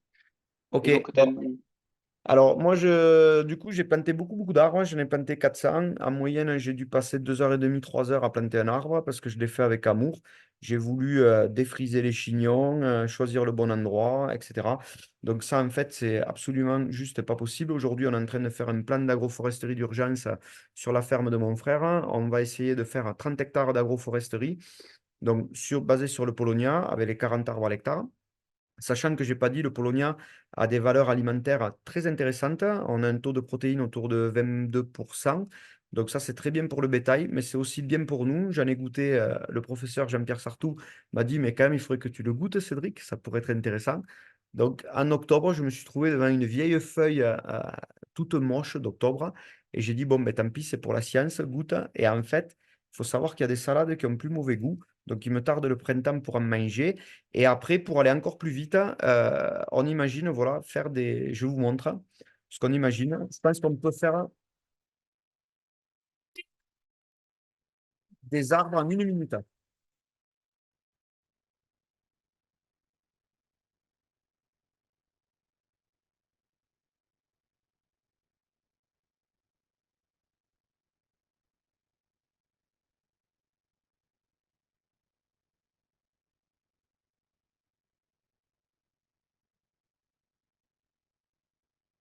Ouais, désolé, le tracteur, il fait du bruit. Voilà, un petit coup de sécateur. Et normalement, ça devrait bien se passer. Voilà, et ça, c'est une bibliographie que j'ai trouvée. Donc, c'est un arbre qui a 3 ans. C'était une bouture géante qui a été plantée. Donc, vous avez compris, on fait du bouturage. Et l'idée, c'est d'avoir la bouture qui descend le plus profondément possible. Donc là, c'était directement connecté à la nappe. La bouture faisait 4 mètres. Donc, on voit qu'elle a développé des racines pour aller chercher l'eau. Elle a développé un système racinaire normal en surface. Et là, donc, c'est un peu plié qui doit faire à peu près, j'ai compté 6, 7 mètres, et il a que 3 ans. Donc, je pense que c'est pas mal. Et du coup, on peut imaginer que les arbres comme ça, s'ils font des pousses correctes, ben, il n'y a pas besoin de pailler, pas besoin d'arroser. Et en tout cas, on n'a clairement pas le temps de faire tout ça. Donc, ça prend 1 minute. Et là, on bouture. On a passé 3, 4 jours, 5 jours, et on a fait à peu près 3 kilomètres avec un arbre tous les 2 mètres. Et des fois même, on met 2, 3, 4 boutures dans le même trou parce que, je ne sais pas si vous avez entendu parler de syntropie. Et du coup, voilà, on fait ça. Et si vous avez un Karcher, donc nous, on a bricolé un truc qui est monté sur prise de force avec une réserve d'eau qu'il faut maintenir un petit peu en hauteur, 1,5 m à peu près, pour pas que le Karcher cavite. Et vous avez vu, ça fait des trous très rapidement. Voilà, j'ai définitivement terminé cette présentation. Eh ben, ça tombe bien parce qu'on a énormément de questions Ouais. que je vais te poser. Alors, je retrouve mon petit bloc-notes. Mon petit bloc-notes, le voilà. Oui, on parle beaucoup de Polonia, mais alors j'ai pas d'avis bien sûr là-dessus, hein. Ouais. On parle beaucoup de Polonia, mais est-ce que le Polonia, c'est pas une espèce invasive? Alors, oui et non. Donc, ce qu'il faut savoir, donc je vais donner 2 exemples et une petite remarque. Donc, oui, c'est invasif si vous allez sur la place de l'Europe à Toulouse. Il y a du Polonia partout entre les trottoirs et la maison. Il y a plein, plein de petits Polonias. Mais la place de l'Europe aussi, il y a un jardin végétalisé avec un carré d'herbe. Il n'y a pas un Polonia dans l'herbe. Donc, pourquoi? Parce que le Polonia a des conditions de levier de dormance très particulières. C'est-à-dire qu'il a besoin de chaleur, d'humidité et de beaucoup d'UV. Et d'ailleurs, il a tellement besoin de lumière que dès qu'il y a un brin d'herbe qui traîne, il meurt. Un arbre normal, c'est 20 000 lumens. Le Polonia, c'est 60 000 lumens. Donc, voilà. Après, il en existe à l'état naturel. On m'en a raconté une paire. Donc, c'est au Pays Basque. Il y a 2 Polonia qui sont dans une friche. Donc, c'est des tomentosa, les mêmes que ceux qui sont plantés en ville depuis 200 ans à peu près. Donc, ces 2 arbres ont poussé. Ils sont matures sexuellement. Chacun doit faire 2 millions de graines. Il n'y a que 2 Polonias. Donc, à un moment donné, ça devait être le dernier labour. Il devait y avoir une compaction avec de l'eau accumulée. Il y a 2 graines qui sont tombées comme le peuplier. Ça a fait 2 Polonias. Mais une fois qu'il y a eu de la broussaille qui s'est mis un peu d'herbe, il n'y a plus de Polonia. Donc, après, si le Polonia venait invasif chez nous, ça veut dire que lui, il tient jusqu'à 55 degrés, il fait la photosynthèse jusqu'à 45. Si on avait des arbres qui se plantaient tout seuls, vu ce que je viens de vous raconter, je pense que ça pourrait être intéressant. En tout cas, après, si vraiment ça vous fait peur, il existe des variétés stériles. Si, si jamais un arbre planté est planté, donc on peut aussi greffer. Et ça, enfin, vu les conditions, si vous êtes dans le sud de la France, si vous ne trouvez pas des polonias stériles, plantez des polonias, vous les grefferez après, ou alors vous les couperez tous les 4 ans, ferez un roulement. Enfin, il y a plein de façons de. Je pense que la question de l'invasivité du polonia n'est pas une question. Super. Et donc, question suivante, on nous demande, par contre, alors je te lis ça, hein. Par contre, pour la durée de vie des arbres, est-ce qu'il vaut mieux semer les arbres ou planter des arbres qui font pas plus de 40 centimètres de haut et surtout planter des arbres déjà mycorhizés? Oui, alors il faut mycorhizer. Donc aujourd'hui, il faut savoir qu'il y a 40% de mortalité sur les arbres. Arbres et Paysages a dit qu'il ne planterait plus d'arbres. Clairement, moi j'ai vu des arbres qui ont été plantés il y a 3 ans. Ils ont été plantés, ils faisaient 60 cm. Aujourd'hui, ils en font 15. Bon, on espère qu'avec le bouturage, en allant chercher à 2 mètres de fond, ça se passe mieux. Et de toute façon, voilà, on est clairement un peu en retard. Nous, on aurait bien aimé faire notre agroforesterie d'urgence il y a 3 ans parce qu'aujourd'hui, elle serait mature et on arriverait à faire de l'ombre sur 30% des surfaces avec nos 40 arbres. Et je réponds à la question.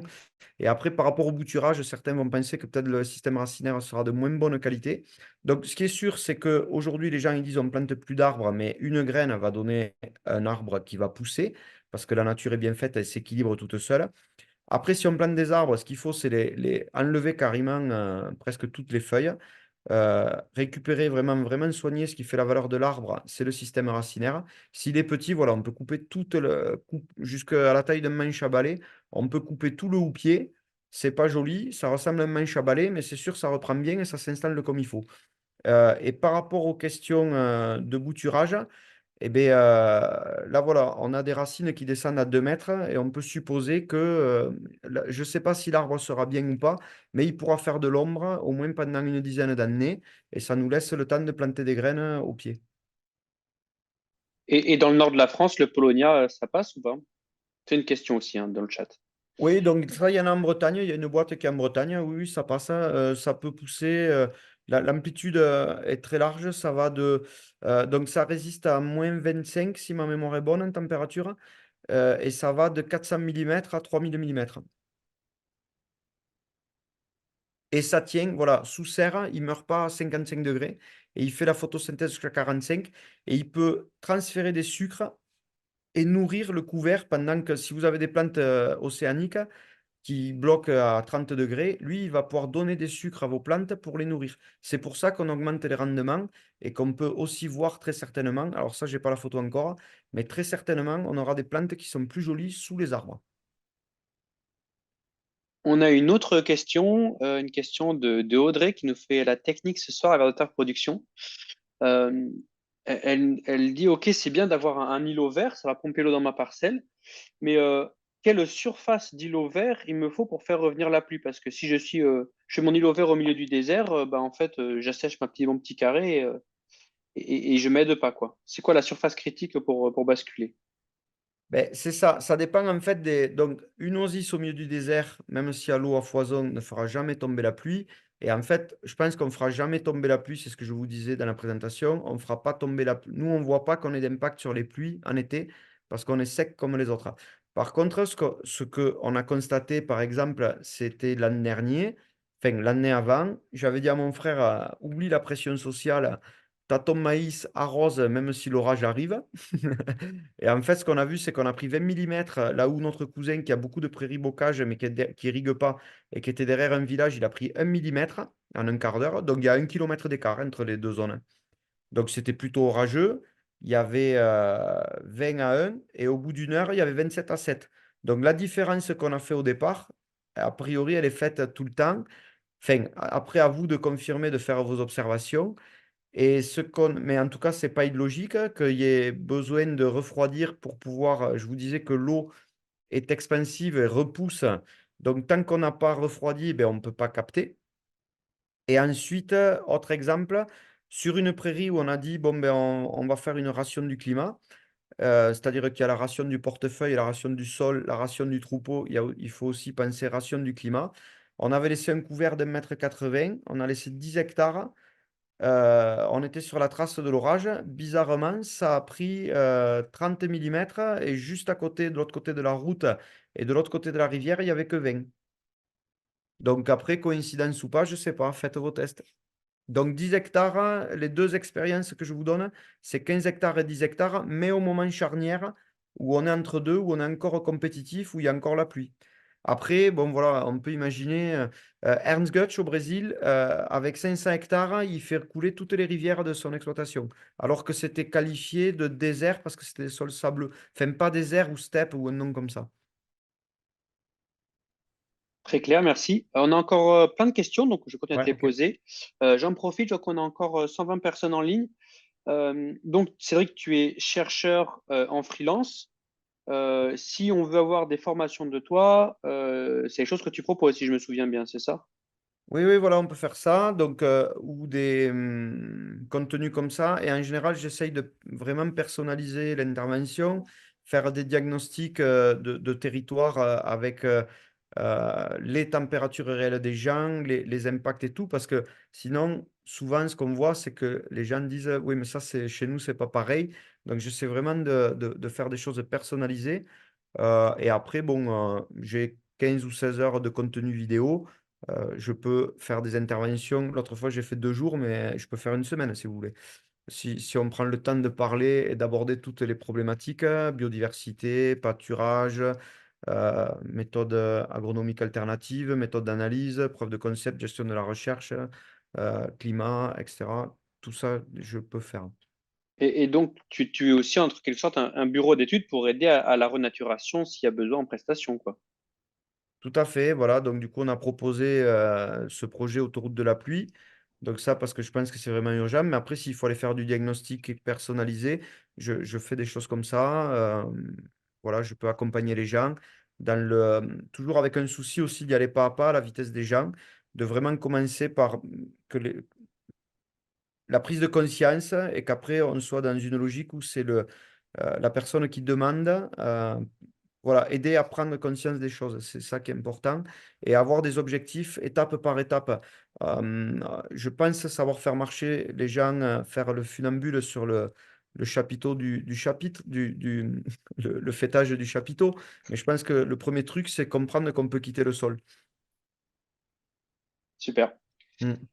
Pour revenir aux questions, j'ai une question très pertinente là. On parle beaucoup tu t'as parlé d'albédo, on Oui. parle beaucoup d'agrivoltaïsme, où on envoie les panneaux solaires sur les champs et comme ça on met les moutons dessous. Les panneaux solaires, c'est quand même très très noir. Quel impact sur la température et sur la pluviométrie? Alors, quel impact sur la pluviométrie? Donc, ça peut être très positif. Là, il y a une étude qui vient de sortir. Il y a des chercheurs qui ont calculé que si on mettait énormément de panneaux solaires au centre du Sahara, ça va faire monter l'air chaud et du coup, ça va faire un appel depuis la mer et ça va venir faire de la pluie sur le Sahara. Donc, vous voyez que ça chauffe et ça fait un mouvement de convection. Alors, ça, on le voit. En fait, ça dépend. Ce que m'ont dit les spécialistes, c'est que ça dépend ce qu'il y a dessous. Donc, on peut voir des panneaux solaires en France sur des grosses centrales. Je me suis amusé à mettre des coups de satellite, on monte jusqu'à 70 degrés. Donc, il faut savoir que ça refroidit le panneau solaire parce qu'on absorbe de l'énergie pour faire du froid en faisant de l'électricité. Mais quelque part, c'est quand même de l'énergie qu'on va libérer ailleurs en ville. Donc, si le panneau solaire, on a dessous du surpâturage, et bien en fait, on va avoir un point chaud. Un point chaud. Si, en fait, je ne sais pas trop. Après, si, mettons, le panneau solaire, on coupe la forêt amazonienne qui évapotranspire 2000 millimètres par an pour remplacer par un truc qui fait, je ne sais plus combien de watts, j'avais fait un post là-dessus, j'avais étudié.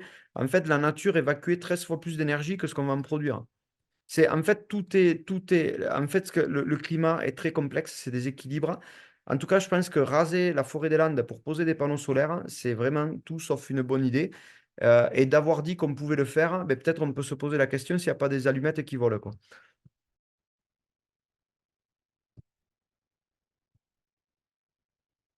Voilà, c'est bon, j'avais coupé mon micro, Ah, excusez-moi.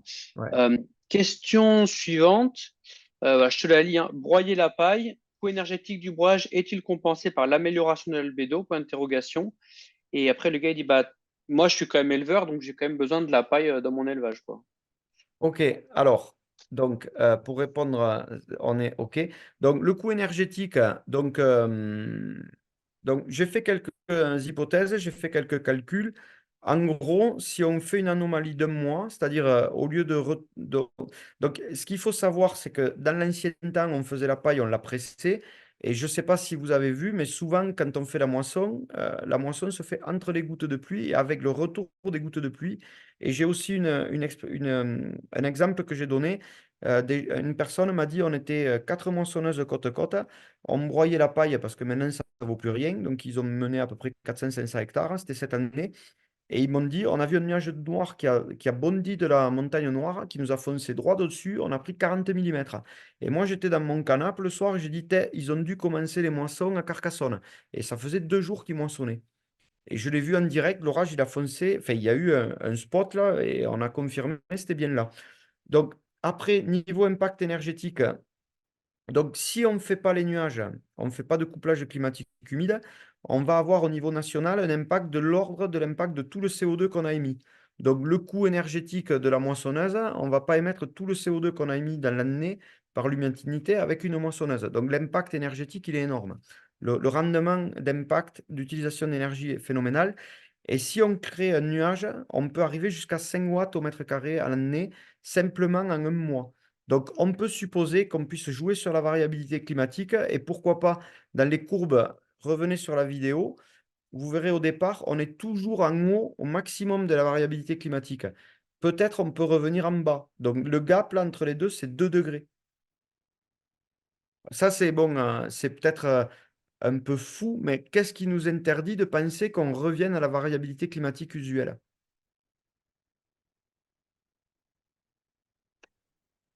Ok. Question suivante.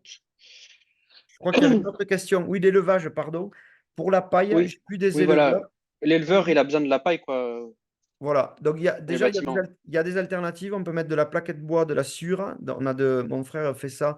Et a priori, les gens disent que c'est bien mieux au niveau hygiénique que la sciure. Et après, ça permet d'importer de la matière organique sur l'exploitation. Pour les gens après, voilà, moi j'ai des éleveurs qui m'ont dit, ben, si c'est, qui étaient vraiment en Lozère, qui étaient vraiment questionnés par la question de la déshydratation climatique, ils ont dit, ben, si c'est pour la bonne cause, on est prêt à en mettre un peu moins, quoi. D'accord. Et pour Alors, finir avec la paille, vas-y, pardon, excuse-moi, vas-y. juste la maquette que j'ai fait marcher, j'espère, comme il y a un écart de 20 degrés et que l'albédo de l'intérieur de la paille, il est de 1, donc il réfléchit toute l'énergie. Et de l'autre côté, la Terre a un albédo de 0,05 quand elle est mouillée. J'espère faire marcher la maquette avec un projecteur et de la paille et de la terre. Ok. Autre question. La Grande Muraille verte en Afrique, réussite ou échec? Quel constat? Alors, là, c'est très mitigé parce que ça dépend des politiques nationales, politiques agronomiques et sociales. Donc, le gros problème, c'est que les arbres ont été plantés et très souvent en Afrique, ben, les pâtureurs ont tendance à manger tout ce qui est vert. Donc les arbres étant verts, c'est pas bon, mais il y a des endroits où ça a mieux marché que d'autres. Moi, je me suis baladé en satellite. Ce qu'on voit, c'est que l'herbe est plus verte entre les arbres. Il y a plus de photosynthèse entre les arbres. Après, voilà, est-ce qu'il y a eu une conception vraiment cohérente avec la connexion à la mer? Parce que si on ne connecte pas à la mer, on aura tendance à assécher les sols et pas augmenter la pluie. Donc il faut vraiment qu'il y ait la notion de continuité. Et après, cette idée, on peut l'avoir chez soi en connectant une forêt, mettons, avec une autre forêt, en faisant une déconnexion à l'intérieur de ses propriétés. Si jamais on devait planter les arbres au meilleur endroit, quoi. Ok.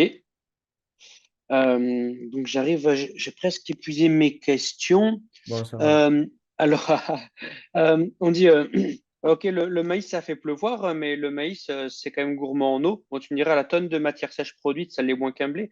Mais sauf que le maïs, il pousse quand il pleut pas beaucoup. Donc, il faut arroser. Et donc, est-ce qu'on a quand même un bilan global positif, quoi? Tu vois, si Alors, on couvre toute la bosse de maïs, on arrose, est-ce qu'on va juste pas assécher la nappe, quoi, de bosse? bon, plusieurs questions, mais bon, déjà la bosse. Vous avez vu sur les cartes corrélation carbone-pluie, on est quand même dans une zone où il n'y a pas trop de pluie. En fait, il y a 500 millimètres. Et partout dans le monde, quand on cultive du blé, il y a 500 millimètres. Parce que, en général, le cycle d'évaporation du blé, euh, fait qu'il évapotranspire 450 millimètres. Et dans la dynamique des courbes, tiens, tant qu'on en parle, vous avez vu, je vous ai dit, il y a une période stable, après ça a accéléré. C'est le moment où on a donné de l'argent aux gens pour planter du blé et zéro pour les prairies. Donc en fait, on est passé de plantes qui évapotranspiraient. Donc une prairie, c'est 1100 millimètres par an. Et ça peut même monter pour la luzerne à 1350 millimètres par an. Donc, euh, on est passé de ces valeurs-là à 450, en plus avec des problématiques de travail du sol, moins de vers de terre, etc., etc. Donc, pour revenir sur le maïs, s'il y a une personne qui plante du maïs, c'est toujours pareil, c'est l'oasis au milieu du désert, ça n'aura pas d'impact. Si tout le monde le fait, comme par exemple au Pays Basque, eh bien, au Pays Basque, il pleuvait. Dans la publication que je vous ai montrée, il y a une partie qui n'était pas irriguée, il pleut et les climatologues disent que les courants d'air ont changé. Donc ça veut bien dire que quand on plante massivement une plante, on crée le climat qui va avec la plante. En fait, c'est un équilibre, hein, c'est un global. Il faut éviter les à-coups, il faut éviter les pannes euh, pour faire la pluie.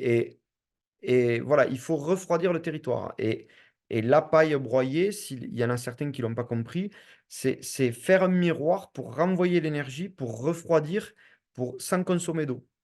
Et je ne sais pas si je réponds bien à la question. Oui, voilà. Et pour le maïs, des gens qui sont donc, je vous ai montré qu'il pouvait y avoir des semelles de labour à 20 ou 30 mm. Donc, ce qu'on voit, c'est que des gens, même avec un pivot, en irriguant, en mettant 15 à 20 mm, super maîtrisé, super doux, ben, on voit que les drains y pissent parce que leur sol ne fait que 20 cm. Donc, c'est un peu dommage d'avoir des sols de 3 mètres de fond et de travailler qu'avec 20 cm. Puisque et ça, c'est vraiment la chose à regarder avant de dire le maïs, il passera pas chez moi ou pas. C'est de regarder vraiment est-ce qu'on exploite bien le sol. Et toujours est-il que on a Noël de Neuville qui nous a dit, moi, chez moi, on a mis un coup de pelleteuse et le maïs, il descendait jusqu'à 2,50 m, les racines. Donc là, on a de la réserve utile. Je pense qu'il n'y a pas de problème pour faire un maïs sans irrigation dans ces conditions. Super. J'ai une toute dernière question. Euh, on a des amis en conservation des sols au Maroc. Le Maroc, c'est un peu la panique parce que bon, il n'y a plus d'eau du tout. Là, tu me diras, ils ont eu 20 mm. Ouf, ils ont un sursis.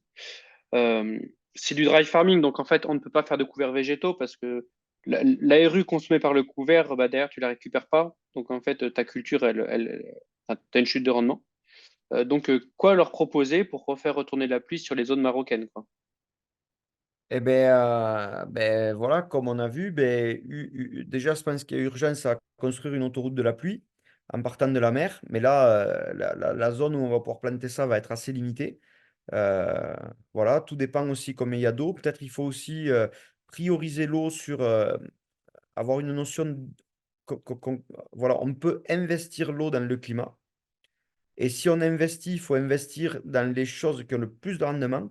Donc, l'arbre, c'est vraiment, si on doit investir, je pense que c'est l'arbre aujourd'hui. Enfin, suivant les contextes, nous, on est vraiment rattrapés. On a un désert à 50 km de la maison. Donc, priorité, nous, c'est vraiment construire la résilience. Après, on peut, voilà, s'il reste de la paille, mais il faut pas la manger, il faut pas la brûler. Il faut essayer de l'employer comme un miroir, au moins pendant un mois. Après, on peut la manger, la brûler. Et après, ben, sinon, il faut choler. Et sinon, ben, il fallait avoir fait tout ça avant, quoi. Et donc, du coup, comprenez que de ce qu'on voit entre le nord de la France et le sud, en gros, vous avez 4 ans de retard sur nous. 3 4 ans. Nous, on aurait aimé planter l'agroforesterie d'urgence il y a 3 4 ans. D'accord. Eh ben, au boulot. Cédric, j'ai plus de questions. En tout cas, je te remercie beaucoup pour ton temps. Si Mm. vous voulez contacter Cédric, il est très actif sur LinkedIn ou sinon faites un mail au Centre national d'agroécologie. On vous donnera son mail, téléphone. Voilà, vous pouvez contacter Cédric, il n'y a pas de souci. Merci à toi. Bonne soirée à tout le monde. Merci Audrey pour la technique. Mm. Ben, merci à vous. Merci au Centre national d'agroécologie. Merci aux gens qui ont pris le temps de m'écouter. Et je leur dis à bientôt peut-être. À bientôt. Ciao.